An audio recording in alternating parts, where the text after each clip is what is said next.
Hi mga sis Mars, at dinamaluto sa naton bagoong alamang sa diri nato na version. Nakita nyo na ginhugasan taanay naton bagoong para dili mo siya super arat. Na-ready ko na naton mga sahog mga sis Mars kung gusto niyo i-rogon adi sa screen. Syempre una sa tanan magpainit tayo sa naton lana tapos ginprito ko na mga sis Mars sa naton karne pero ina na karne napakuluan ko din siya mga sis Mars. Medyo gin-toasted ko lang siya para manamit siya sa aton bagoong kapadi. Tapos ingisa ko na naton sibuyas, bawang. Mekos-mekos nyo lang mga sis Mars hanggang sa lumabas na niya aroma. Sure ako, lalo na dito sa mas bate na damo sin maara magluto san bagoong alamang iba-iba lang san version, pero para ray humanamit.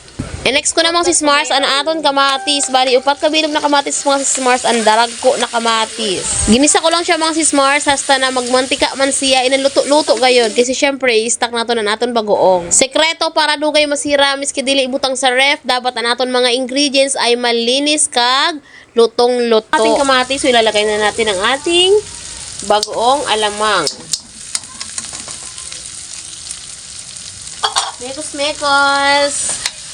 Then, lagyan natin ito mga sis Mars ng extrang mantika. Hello, ang bango. Hindi na ito masyadong maalok kasi hindi ba hinugasan natin.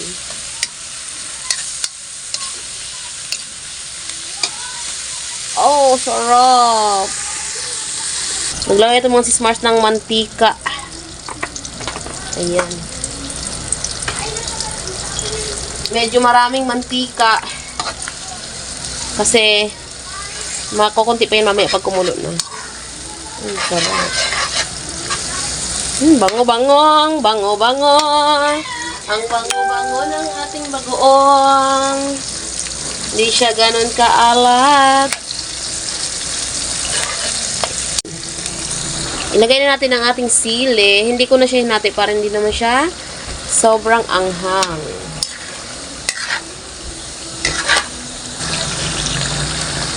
Ilalagay na natin ang ating ampalaya.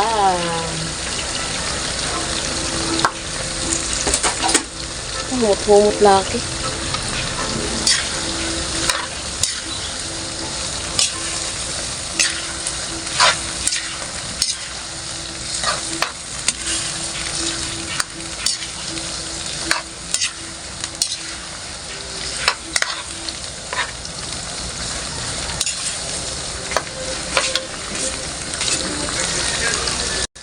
Maglalagay tayo mga sis Mars ng 1/2 cup ng ating brown sugar.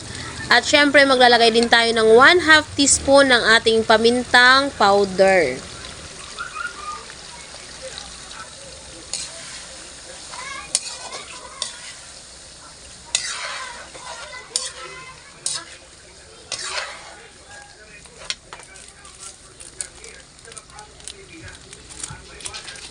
Maglalagay din tayo ng 1/2 sachet ng ating Vetsin. Optional lang mga sis Mars.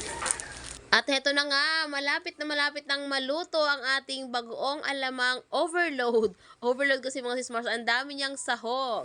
Hindi siya ganun kaalat at hindi rin siya ganun katamis. Sakto lang. At pang finale ko mga sis Mars, naglalagay ako ng suka pag malapit nang maluto ang ating alamang. Ginagawa ko ito mga sis Mars para mas matagal ang buhay ng ating bagoong. At ayan, mekos-mekos lang natin yan mga sis Mars.